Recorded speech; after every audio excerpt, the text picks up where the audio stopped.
전도서 7장은 별명을 붙인다면 역설의 장이라 할 수 있습니다.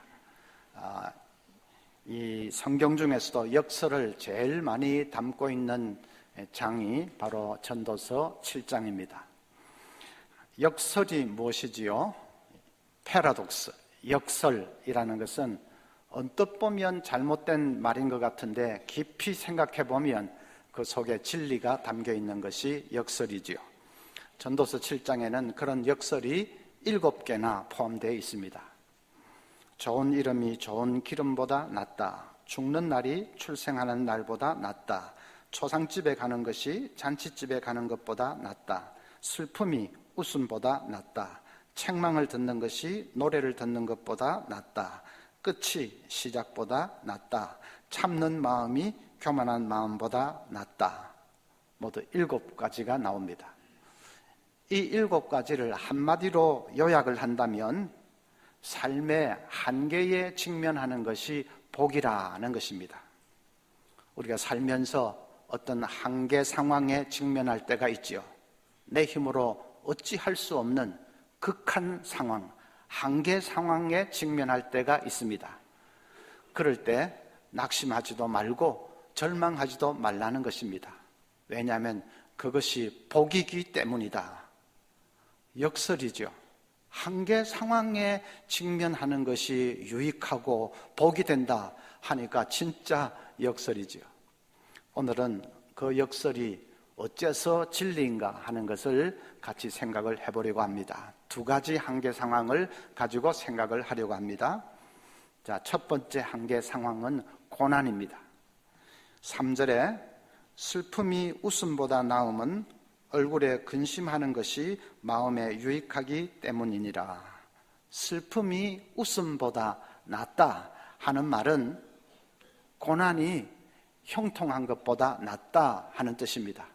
고난이 유익하다, 고난이 복이다 하는 말입니다. 역설이죠. 자, 어째서 고난이 복일 수 있느냐? 신약의 사도 바울이 아주 분명하게 얘기를 했습니다. 고린도후서 1장 9절에 보면 우리는 우리 자신이 사형 선고를 받은 줄 알았으니 이는 우리로 자기를 의지하지 말고 오직 죽은 자를 다시 살리시는 하나님만 의지하게 하심이라. 사형 선고를 받은 것 같은 혹독한 고난이 왜 닥쳤다고요? 하나님만 의지하는 믿음의 사람으로 만드시기 위해서. 고난이 없으면 그저 평탄하기만 하면 하나님을 잘 의지하지 않습니다. 인간은 배부르고 등 따시면 하나님을 잘 의지하지 않습니다. 입술로는 주여 주여 하겠지요. 그러나 전심으로 하나님을 찾고 의지하지는 않습니다. 고난의 용광로에 던져질 때에 비로소 생명을 다해서 하나님을 찾고 의지하게 되는 것입니다. 그래서 고난이 복이다. 또 한 가지 이유가 있습니다. 고린도후서 1장 4절 중간부터 보면 우리로 하여금 하나님께 받는 위로로서 모든 환난 중에 있는 자들을 능히 위로하게 하시는 이시로다. 고난이 우리를 다른 사람을 위로할 수 있는 자로 만들어준다 하는 것입니다. 고난 당하기 전에는 그저 나 중심으로만 살았습니다. 그냥 나밖에 모르는 그런 이기주의자로 살았습니다. 그런데 고난의 용광로를 통과하면서 눈물을 알게 되었습니다. 이 땅에 눈물 흘리는 수많은 사람들이 있다는 것을 알게 되었습니다. 그래서 그들과 함께 울며 그들의 눈물을 닦아줄 수 있는 자로 그렇게 내가 고난을 통해서 그렇게 변화되었다 하는 말입니다. 자, 이 2가지를 그저 종합을 해서 말하면, 한마디로 말하면 고난을 통해서 하나님이 우리를 인도하십니다. 우리를 참된 믿음의 사람으로 만드시기 위해서, 우리를 세상의 위로자로 만드시기 위해서 하나님이 고난을 사용해서 사셔서 우리를 다듬으시고 연단하십니다. 고난을 통해서 우리를 인도하십니다. 고난은 나를 선한 길로 인도하기 위한 하나님의 방편입니다. 우리는 그렇게 잘 생각을 못하고 반대로 생각합니다. 고난을 당하면 하나님이 나를 버렸다고 생각합니다. 이 고통의 구렁텅이로 나를 팽개친 것은 하나님이 나를 버렸기 때문이라고 생각을 합니다. 그런데 그게 아닙니다. 구약의 이 요셉 스토리를 한번 자세히 읽어보십시오. 요셉이 애굽 땅에 팔려가기까지 우연으로 보이는 수많은 일들이 일어났습니다. 아버지 야곱이 요셉에게 형들이 세겜에서 양을 잘 치고 있는지 가서 보고 오라고 합니다. 그런데 그건 야곱이 잘못한 것입니다.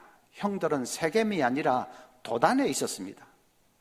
만약에 형들이 인적이 드물고 외진 그 도단에 있는 줄 알았더라면 아버지는 사랑하는 아들 요셉을 그 위험한 도단으로 보내지 않았을 것입니다.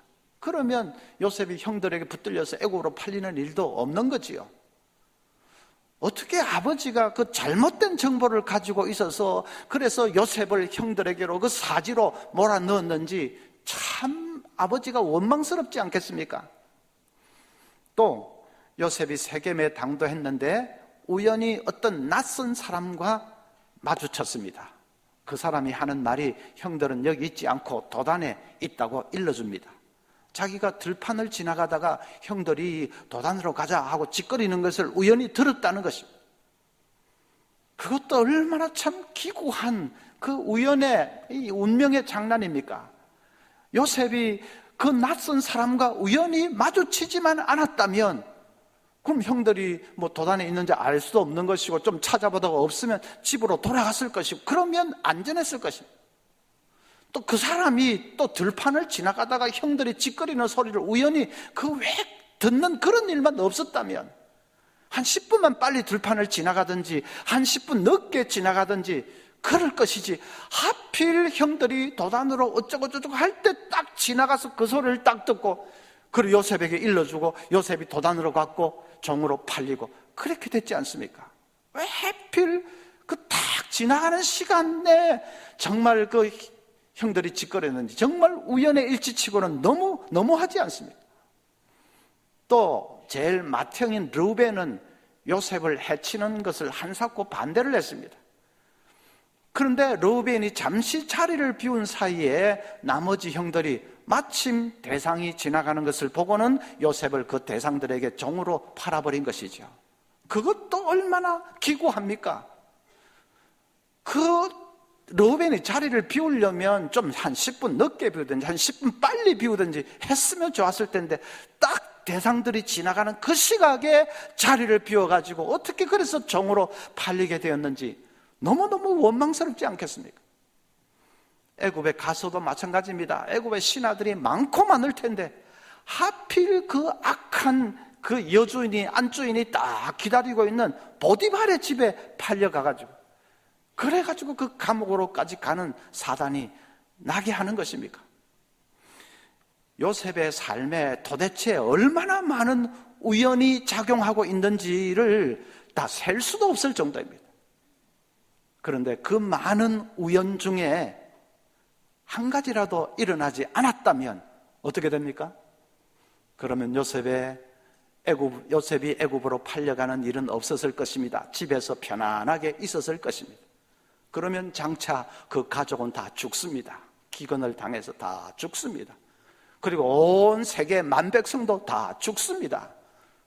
요셉이 애굽으로 팔려갔기 때문에 마침내 그 나라에서 총리가 되어서 자기 가족도 만백성도 기근에서 구해내는 것 아닙니까? 그러니까 무슨 말입니까? 요셉에게 일어난 그 수많은 우연은 우연이 아니었습니다.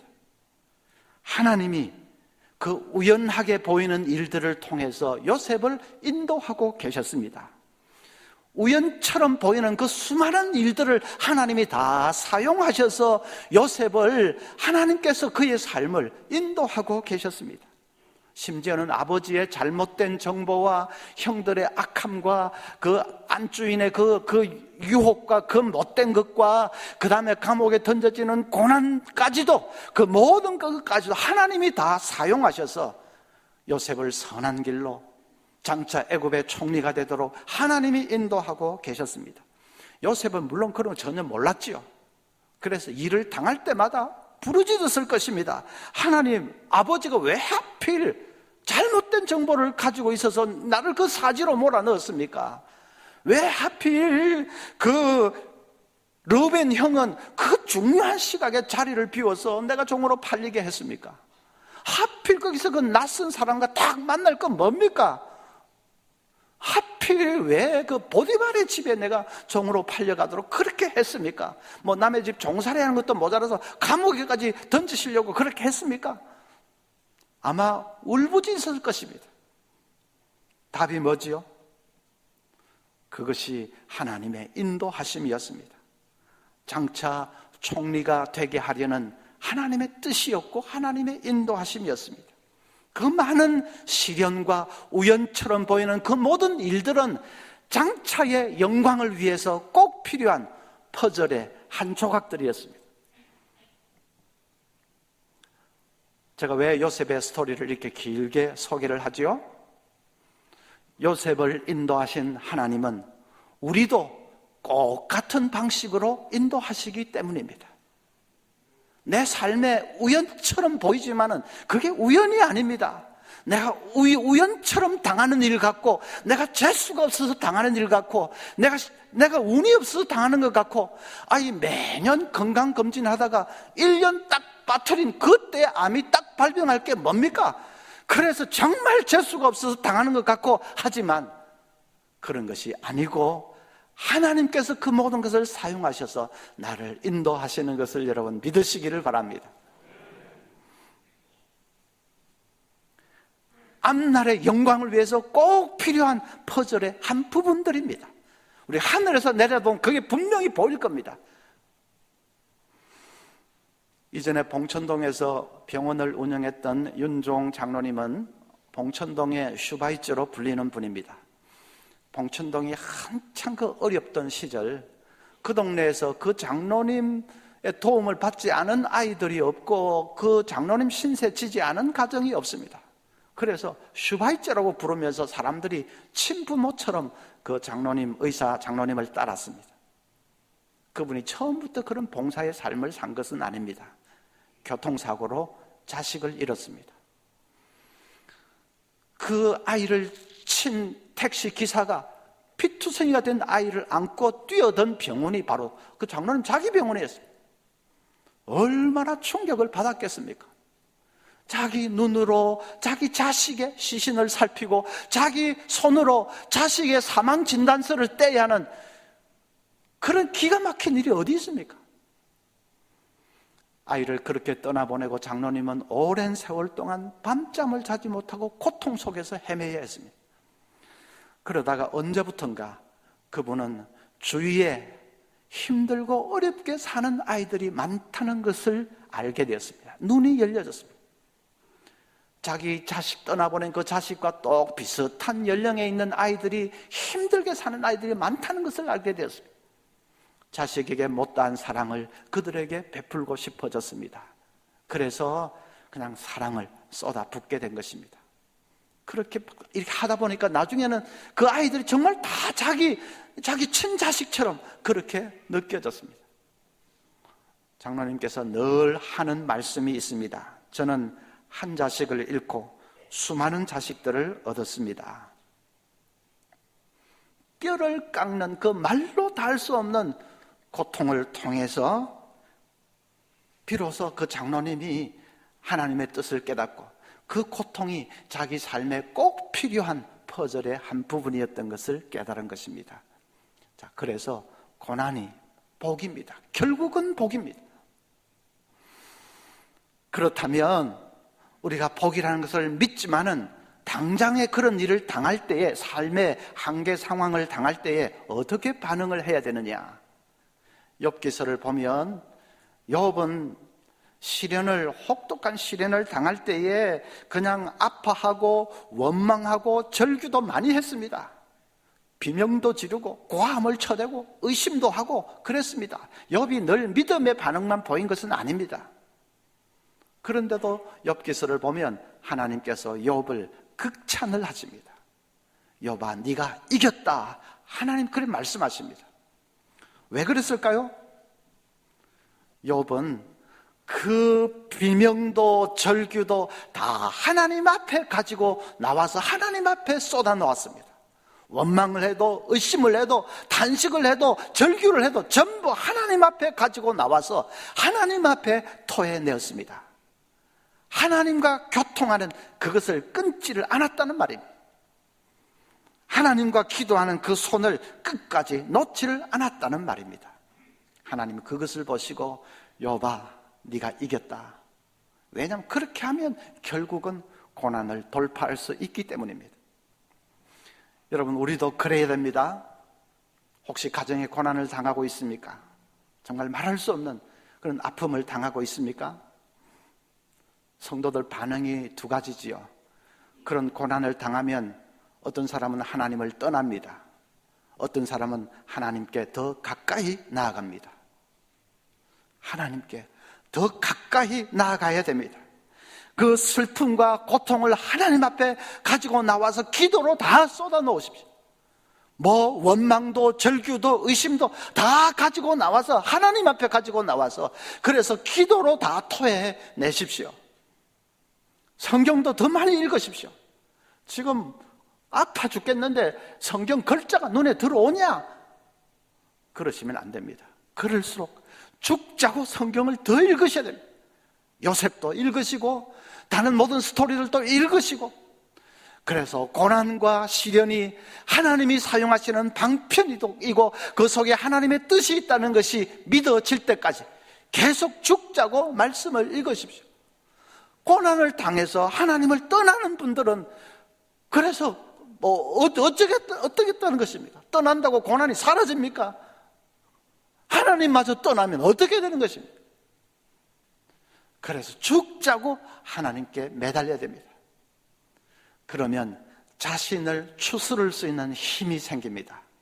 하나님 앞에 그렇게 부르짖으면 자기를 다잡고 추스를 수 있는 힘이 생깁니다. 시편 42편 5절을 보면 내 영혼아 네가 어찌하여 낙심하며 어찌하여 네 속에서 불안해하는가? 너는 하나님께 소망을 두라. 그가 나타나 도우심으로 말미암아 내가 여전히 찬송하리로다. 자, 이것은 시편 저자가 자기 자신에게 다 이르는 말입니다. 뭐 남에게 하는 말이 아니라 자기 자신을 향해서 네가 왜 불안해하느냐? 왜 낙심하느냐? 하나님께 소망을 둬야지. 자기 자신을 다 이르는 말입니다. 우리도 여러분 그래야 됩니다. 자기 자신에게 말을 해야 됩니다. 한진아, 제발 좀 정신 좀 차려라. 왜 낙심하느냐? 한진아, 너 왜 불안해하냐? 하나님이 일하고 계시지 않느냐? 하나님께 소망을 둬야지. 여러분, 고난의 때에는 자아가 말하게 하지 말고 자아에게 말을 해야 됩니다. 자아가 말하게 하지 말고 자아에게 말을 해야 합니다. 자아가 말하면 틀림없이 불평과 원망밖에는 쏟아놓는 것이 없습니다. 하나님이 왜 이러십니까? 하나님 왜 나를 버립니까? 왜 내가 뭘 잘못했습니까? 그 불평과 원망하는 소리밖에는 안 나옵니다. 그래서 자아가 말하도록 내버려 두지 말고 자아에게 말을 해야 합니다. 한진아, 너 왜 낙심하느냐? 왜 불안해하느냐? 하나님의 뜻이 있지 않겠느냐? 하나님이 일하고 있지 않느냐? 하나님께만 소망을 두자. 하나님만 바라보라. 자신을 다 이루고 자신에게 설교하고 자신을 추스를 수 있습니다. 그러면 견딜 수 있고 그러면 이길 수 있습니다. 고난이 복이라는 것을 그러면 마침내 경험하게 됩니다. 두 번째 한계 상황은 죽음입니다. 2절에 초상집에 가는 것이 잔치집에 가는 것보다 나으니 모든 사람의 끝이 이와 같이 됨이라. 산자는 이것을 그의 마음에 둘지어다. 엄청난 역설이지요. 즐겁고 유쾌한 잔치집에 가는 것보다 슬프고 음산한 초상집에 가는 것이 더 낫다.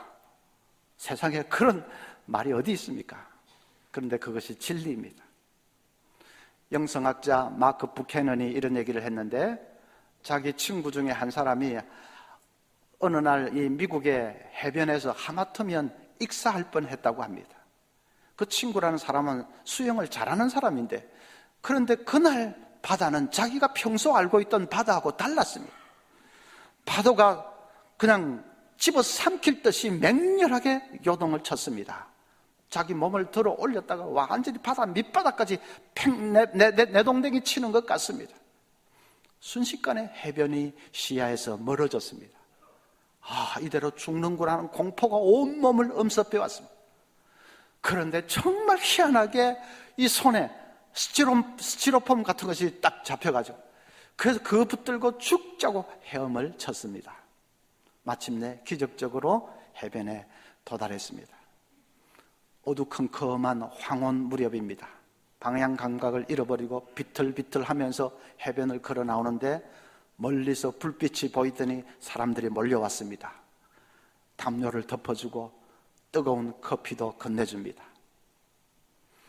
이 사람이 그 순간만큼 내가 살아있다는 것을 생생하게 느낀 적이 없었다고 합니다. 그냥 따뜻한 담요와 커피와 또 불빛과 사람들의 떠드는 소리, 음식 냄새, 얼마나 감사한지요. 그 다 평범한 것들이고 그냥 예사로운 그런 것인데도 예사롭게 느껴지지가 않습니다. 하나하나가 새롭고 감사하고 소중하게 느껴졌습니다. 그 순간만 그래서 내가 살아있구나 하는 것을 느낀 적이 없었다. 그분이 그 경험 이후로 삶이 완전히 달라졌다고 합니다.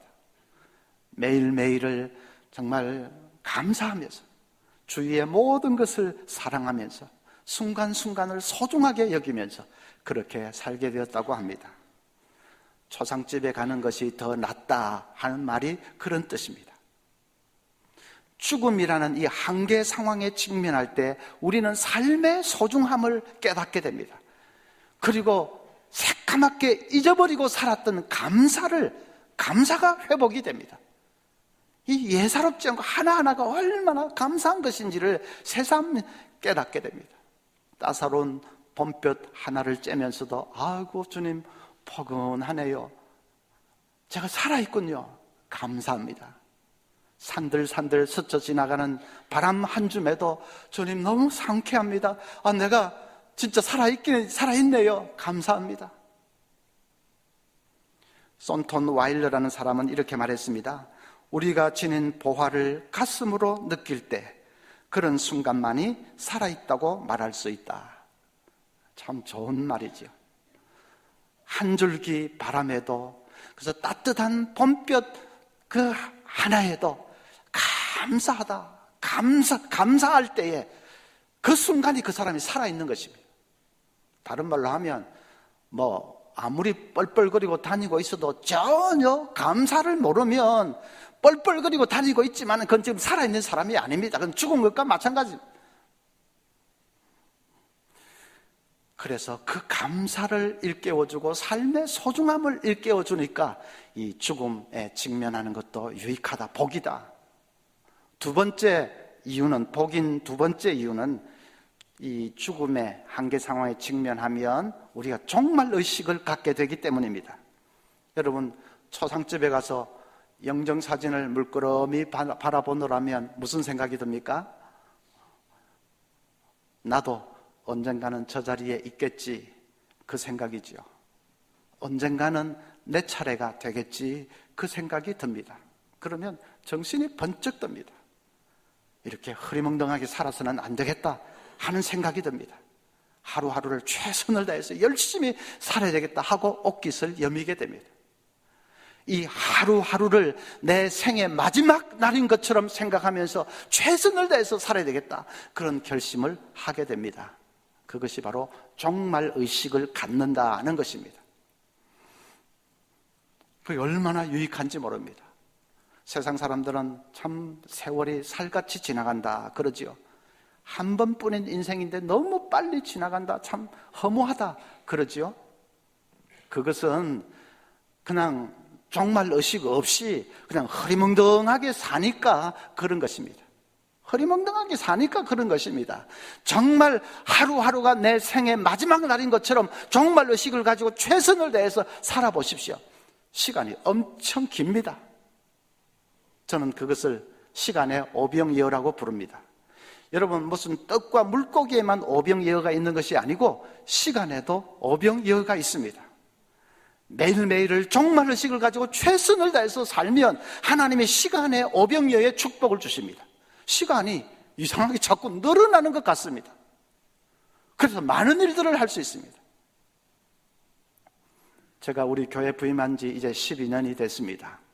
12년, 길다면 길고 또 뭐 짧다면 짧은 세월이지요. 그런데 그동안 변화는 많았습니다. 신나는 일도 많았습니다. 응답받은 일도 많았습니다. 교회는 지난주일 우리 딱 1850명 출석했으니까 그렇게 보면 좀 처음보다 6배로 성장을 했습니다. 10년 동안에 산술적으로 보면 그런 변화가 일어나긴 조금 어려울 것 같은데 엄청난 하여튼 변화가 있었습니다. 하나님이 시간에 오병이어의 복을 주신 것입니다. 저는 앞으로도 그러리라고 믿습니다. 앞으로도 정말 의식을 가지고 하루하루를 최선을 다하면 하나님은 10년을 100년처럼 살게 하실 것이라고 믿습니다.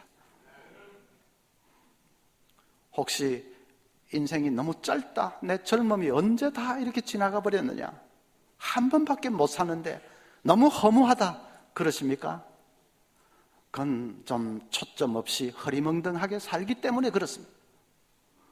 여러분, 노후를, 후반전을 좀 편안하게 보내고 싶으십니까? 따뜻한 남쪽 나라에 가서 골프나 치면서 여생을 편안하게 보내고 싶다 그러십니까? 그것도 좋은 것입니다. 저는 우리 성도들이 정말 전부가 다 노년을 편안하고 안락하게 보낼 수 있기를 진심으로 바랍니다. 그런데 그것뿐이면 안 됩니다. 뭐 편안하게 따뜻한 남쪽 나라, 그것뿐이면 안 됩니다. 그것뿐이면 시간이 후딱 지나가 버립니다. 골프 몇 번 친 것 같은데 어느 순간 마지막이 닥치게 될 것입니다. 그래서 편안할 때는 편안하지만은, 그러나 우리의 초점은 하나님의 나라를 위해서 정말 의식을 가지고 하루하루를 최선을 다해서 열심을 다해서 생명을 살려내고 또 이웃을 사랑하면서 그렇게 하나님 나라를 위해서 사는 것입니다. 그러면 후반전이 엄청 길어집니다. 제가 사랑하고 존경하는 어떤 평신도 선교사님이 한국에 잠시 왔다가 뜻밖의 암 선고를 받았습니다. 치료를 포기하고 선교지로 가겠다고 하는 얘기가 들려서 제가 선교사님 치료도 필요합니다 했더니 그 선교사님이 카톡으로 이런 메시지를 보내왔습니다. 목사님께는 솔직히 말씀드립니다. 저의 상태는 아무런 증상도 없었습니다. 한국에 다니러 와서 기침을 하기에 2번 약을 먹고 나았는데 태국 가면서 약을 좀 준비해 가려고 세계로 병원에 갔고 의사가 엑스레이 찍자고 해서 찍은 후에 CT 찍자고 해서 찍었습니다. 그런데 큰 병원에 가라고 해서 보건병원에 갔고 정밀 검사 하자고 해서 했더니 폐암 4기 판정이 났습니다. 후후후, 코미디 같습니다. 일주일 검사 기간 중에 병원에서 항암 치료, 방사선 치료 받는 사람들이 치료를 시작한 것을 후회하는 것 많이 봤습니다. 너무 고통이 심해서. 저는 치료 시작하면 완치는 불가능하고 연명하는 수준인데 그런 고통을 당하면서 천국 갈 날을 기다리는 것은 아니다라고 판단했습니다. 선교제에 가서 마무리하고 있다가 이상하면 돌아오겠습니다. 목사님, 암을 동무 삼고 건드리지 않으면 더 오래 사는 분들이 많습니다. 오늘 밤에 주님 부르시면 할렐루야 하고 가면 되는데 치료받으면서 고통을 당할 이유가 없다고 판단했습니다. 폐암, 췌장암은 생존율이 15%밖에 안 됩니다. 언제부터 증상이 나타날지도 모릅니다.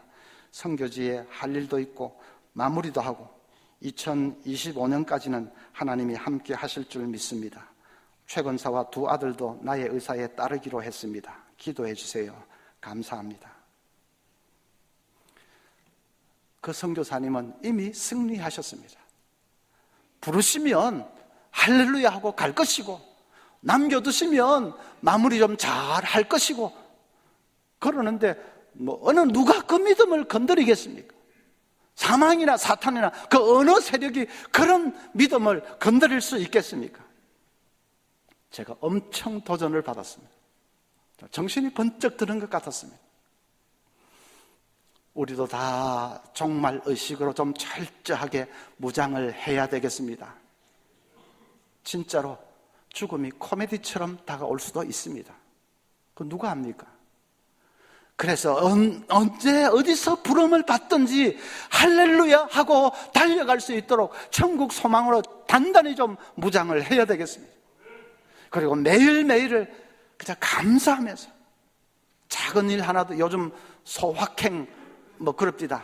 소소한 일, 작은 일 하나도 확실하게 행복을 누리면서, 그래 주어진 삶을 감사하면서 하나님 나라 위에 최선을 다해서 살도록, 그렇게 정말 의식으로 무장하고 승리하는 우리 모두가 될 수 있기를 바랍니다.